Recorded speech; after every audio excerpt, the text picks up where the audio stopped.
बिस्मिल्लाहिर्रहमानिर्रहीम। Last lecture में हमने पहले दो क्वेश्चन डिस्कस किए एक्सरसाइज 1.1 के। आज हम नेक्स्ट क्वेश्चन नंबर 3 स्टार्ट करते हैं। Question number 3 paper point of view से बड़ा इंपॉर्टेंट क्वेश्चन है। इसके 3 पार्ट हैं और तीनों ही किसी न किसी साल पेपर में आपको मिलेंगे, ठीक है। और अक्सर पास पेपर में अगर देखें, हर साल का पेपर में कोई ना कोई एक क्वेश्चन किसी न किसी बोर्ड में लाजमी आया हुआ है। तो स्टार्ट करते हैं। स्टेटमेंट है जी, express the following.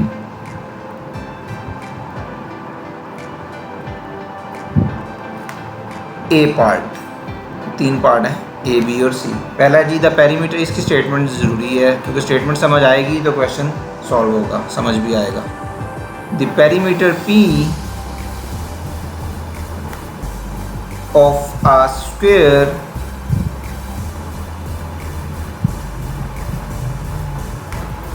as a function of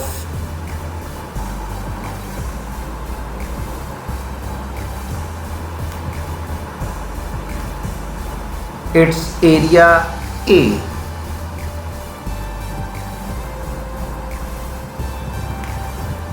इसका हम स्टार्ट करते हैं इधर सॉल्यूशन। तो इसमें सबसे पहले आपने देखना है शेप कौन सी यूज़ हो रही है, ठीक है। तो the perimeter P square use हो रहा है, तो एक स्ट्रेट ड्रॉ कर लेते हैं। स्क्वायर हमें पता है जिसकी चारों साइड्स क्या होती हैं, बराबर होती हैं। आपने एज्यूम करना है ये वाला स्क्वायर ही है, कोशिश कर रहा हूँ सही बने, ठीक है। इसकी सारी की साइड्स क्या होती हैं, इक्वल होती हैं। तो ये साइड इसको एक्सपोज कर लेते हैं। तो ये वाली साइड भी एक्स होगी, ये वाली साइड भी एक्स होगी और ये वाली साइड भी एक्स होगी। तो इसी को स्टेटमेंट में लिख देते हैं, let X be the each side of the square, ठीक है। जो ड्रॉ किया उसी को हमने लिख लिया कि एक्स हमारी स्क्वायर की साइड्स हैं। अब देखते हैं पेरीमीटर क्या होता है। पेरीमीटर एक्चुअली होता है टोटल जो वॉकिंग डिस्टेंस है ना शेप का। मतलब सपोज इस पॉइंट से स्टार्ट करते हैं, ये घूम के उसी पॉइंट पे आ जाएंगे। मतलब स्टार्ट चलते रहे घूम के उसी पॉइंट पे आ जाएं, तो जो टोटल डिस्टेंस ट्रेवल होगा उसे हम कहते हैं पेरीमीटर। तो perimeter actually total walking distance है। तो पेरीमीटर को पी से डिनोट किया हुआ है। तो पेरीमीटर क्या आएगा, सबका सम कर लेंगे, x plus x is 4x, ठीक है जी। अब नेक्स्ट और यूज़ किया हुआ फंक्शन इस एरिया। अब इस स्क्वायर का एरिया भी हमें पता है, एरिया को ए से डिनोट किया हुआ है। तो एरिया के लिए हम एरिया कैसे फाइंड करते हैं, लेंथ मल्टीप्लाई बाय विड्थ। तो ये क्या हो जाएगा, एक्स स्क्वायर। ये इक्वेशन 1 है और ये इक्वेशन 2 है। तो पहले क्या किया, सबसे पहले आपने शेप डिसाइड करनी है। शेप डिसाइड करने ड्रॉ कर लिया, जो भी है ड्रॉ कर लिया, लिख दिया उसको। फिर जो पेरीमीटर या एरिया जो भी उसने कोई फंक्शन बनाने को कहा हुआ है वो वाला उसको फॉर्मूला, ये आपको याद होना चाहिए क्योंकि एरिया का फॉर्मूला भी आपको याद होता है, स्क्वायर का क्या होता है और पेरीमीटर टोटल वॉकिंग डिस्टेंस है। अब देखते हैं the perimeter P of a square as a function of area. Perimeter को एरिया में लिखना है, लेकिन इस वक्त देखें पेरीमीटर जो है इन टर्म्स ऑफ एक्स हमारे पास साइड है, perimeter in terms of side है। हमें perimeter in terms of area find करना है। तो एरिया के लिए क्या करना पड़ेगा, हम इस यहाँ से एक्स की वैल्यू निकाल के इधर पुट कर देते हैं बस। तो ये सेकंड वाली इक्वेशन से क्या बनेगा, 2 इम्प्लाइज, चाहे 2 का नाम ना दें इसको, मैं इसको रिमूव कर देता हूँ यहाँ से क्योंकि इसकी हमें ज़रूरत नहीं है 2 वाले की। फर्स्ट वही यूज़ कर लिया, वो काफ़ी है। दिस इम्प्लाइज दैट, यहाँ से x की वैल्यू क्या आ जाएगी, x is equal to square root A. अब जब स्क्वायर रूट लेते हैं तो प्लस माइनस यूज़ करते हैं। ये चूँकि लेंथ है इसलिए हम माइनस नहीं यूज़ करेंगे, जस्ट प्लस ही यूज़ करेंगे। अब इसको 1 में पुट कर दें, put in 1, put in equation 1। जब 1 में पुट करेंगे तो ये क्या बन जाएगा, पेरीमीटर इज़ 4 टाइम्स x की वैल्यू हो गई स्क्वायर रूट ए। ये एक्सप्रेशन आ गया आपके पास जिसमें पेरीमीटर क्या है इन टर्म्स ऑफ एरिया। देखिए perimeter in terms of area, A for area. लेकिन उससे पहले जो ऊपर था ये perimeter in terms of side था। तो क्वेश्चन ने हमने कहा था perimeter in terms of area find करना है, ठीक है। जिसके बी पार्ट की तरफ वो भी इसी तरह का है, वो क्या है जी, the area A of a circle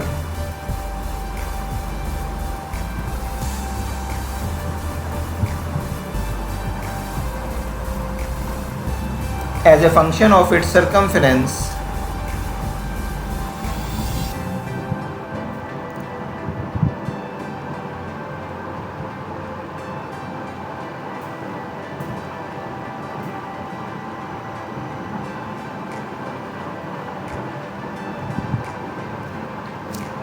सी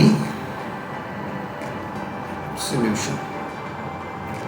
अब उसी तरह सबसे पहले क्या करना है, शेप कौन सी है, ये सर्कल दिया गया तो सर्कल ड्रॉ कर लें। ये हमारा बन गया सर्कल, अज्यूम करना है ये सर्कल ही है, ठीक है। ये सर्कल में हमेशा एक रेडियस होता है, जिस तरह इसकी प्रॉपर्टी क्या होती है, स्क्वायर की चारों साइड सर्कल में इस तरह रेडियस सेम होता है। एक सेंटर से सर्कल तक के पॉइंट का डिस्टेंस जो होता है उसे हम कहते हैं रेडियस, ठीक है जी।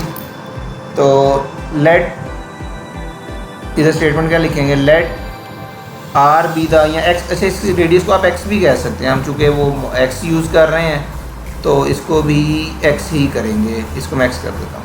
आर भी कर सकते हैं, कोई इशू नहीं। अब अगर आप कहते हैं आर तो मैं आर कर देता हूँ, चले आर जो है था वही रहने देते हैं, आर ही कर देते हैं। एक्स लिख लें, वाई लिख लें, कुछ भी लिख लें, नोटेशन ही है। Let R be the radius of the circle as shown, ठीक है।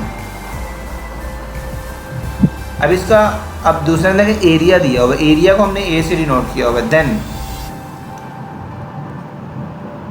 एरिया क्या होगा, एरिया सर्कल का क्या होता है, अगर रेडियस आर हो तो हमें पता फॉर्मूला ये याद है, पाई आर स्क्वायर। ये हमारी इक्वेशन 1 आ गई। सेकेंड वाली में क्या दिया हुआ है, सर्कमफेरेंस। सर्कमफेरेंस को सी से डिनोट किया हुआ है। सर्कमफेरेंस जो पहले वाले क्वेश्चन में पेरीमीटर क्या होता है, टोटल वॉकिंग डिस्टेंस, तो सर्कमफेरेंस एक्चुअली सर्कल के लिए जो सर्कल का जो बाउंड्री है, जो वॉकिंग डिस्टेंस है सर्कल का, उसे हम सर्कमफेरेंस कहते हैं। तो ये पेरीमीटर भी हो सकता है या सर्कमफेरेंस भी कहा जा सकता है इसको। तो सर्कमफेरेंस जो सर्कल का होता है, ये भी फॉर्मूला आपको याद है, वो क्या होगा, 2 पाई आर। ये होता है इसकी बाउंड्री, बाउंड्री की जितनी लेंथ है वो किससे फॉर्मूले से फाइंड करते हैं, 2 पाई आर से। अब हमने फंक्शन क्या, एरिया को हमने इन टर्म्स ऑफ सर्कमफेरेंस लिखना है। तो एरिया के लिए, एरिया भी इन टर्म्स ऑफ रेडियस है, तो यहाँ से आर की वैल्यू निकाल के 1 में पुट कर देंगे। तो यहाँ से आर की वैल्यू क्या आएगी, तो C/2 pi is equal to R, यह आ गया। इसको 1 में पुट कर दें, पुट इन इक्वेशन 1। जब 1 में पुट करेंगे तो 1 क्या बन जाएगी, एरिया इज इक्वल टू पाई, इसका स्क्वायर करना है क्योंकि आर स्क्वायर है, तो C/2 pi square which is equal to pi C square over 4 pi square. कुछ टर्म्स कैंसिल हो रही हैं जी, 1 पाई आपका ये देखें ये कैंसिल हो रहा है, तो बाकी क्या बच गया, C स्क्वायर ओवर 4 पाई। तो एरिया आ गया हमारे पास C स्क्वायर ओवर 4 पाई। अब आ गया जी area in terms of circumference, और यही हमें फंक्शन बना के दिखाना था। पहले जो फॉर्मूला एरिया के लिए है वो area in terms of radius था, लेकिन क्वेश्चन कह रहा है जी area in terms of circumference, तो ये हमारा सर्कमफेरेंस ही आ गया। नेक्स्ट सी पार्ट भी इसी तरह का है, वो है जी the volume V of a cube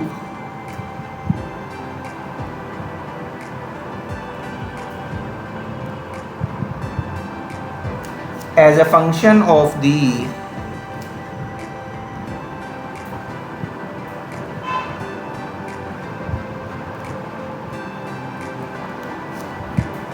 area A of its base.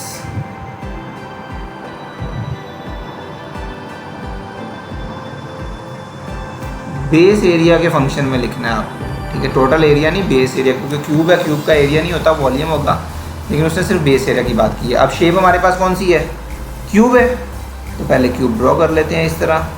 मैं कोशिश करता हूँ सही क्यूब ड्रॉ हो जाए। ये आ गया,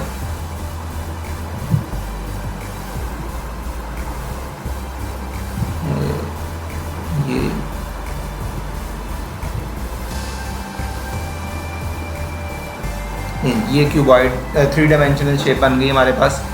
अब क्यूब का भी हमें पता है, जिस तरह स्फीयर होता है ना, स्फीयर की सारी साइड्स बराबर होती है, इसी तरह उसको स्फीयर को अगर 3 डायमेंशन में बॉक्स देखा जाए तो उसकी भी सारी साइड्स क्या होंगी, क्यूब की वो बराबर होंगी। मतलब अगर सपोज ये हाइट x है तो ये भी x होगी और ये भी हमारी क्या होगी, x होगी, सारी साइड x होंगी। तो इधर वही स्टेटमेंट लिख देते हैं, late x be the each side of the cube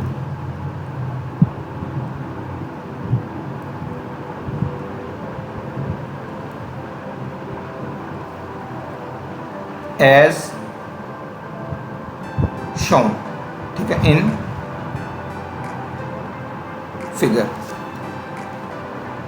उसके बाद हमें वॉल्यूम लिखना है। देन वॉल्यूम क्या होगा, क्यूब का वॉल्यूम का फॉर्मूला होता है length multiply by width multiply by height. तो तीनों एक्स को जब मल्टीप्लाई करेंगे तो ये क्या बन जाएगा, एक्स क्यूब, और इसको हम कह देते हैं इक्वेशन 1। नेक्स्ट क्या दिया हुआ है, फंक्शन ऑफ इट्स बेस। अगर आप इसकी बेस चेक करो तो बेस आपका स्क्वायर शेप नहीं है, तो बेस एरिया को क्या होएगा, area is equal to X multiply by X which is X square. तो हमें क्या लिखना है, वॉल्यूम को in terms of base area लिखना है। अभी volume in terms of side है, तो हमें यहाँ से x की वैल्यू यहाँ पे पुट करनी पड़ेगी। तो यहाँ से x की वैल्यू फाइंड कर लेते हैं। यहाँ से x की वैल्यू क्या आ जाएगी, स्क्वायर रूट a। वो प्लस माइनस नहीं यूज़ करना है क्योंकि साइड है, साइड कभी नेगेटिव नहीं हो सकती। इसको 1 में पुट कर दें, पुट इन 1। जब 1 में पुट करेंगे तो ये हमारा क्या बन जाएगा, 1 implies volume is equal to square root a। Square root a actually a power 1/2 भी तो लिख सकते हैं, इसकी पावर क्या है 3। तो फाइनली क्या आ गया, a की power 3/2 is equal to a power 3/2। तो वॉल्यूम हमारे पास क्या आ गया, इसको हम अगर सेपरेट करें तो हम इसको इन शॉर्ट a की पावर 1 और a की पावर 1/2 लिख सकते हैं। तो 1 + 1/2 3/2 ही होता है। तो ये फाइनली हमारे पास क्या आएगा, a स्क्वायर रूट a। अब देखें क्या ये volume in terms of base area ही है ना, a क्योंकि बेस एरिया को डिनोट कर रहा है, लेकिन जो एक्सप्रेशन था वो क्या था, volume in terms of side.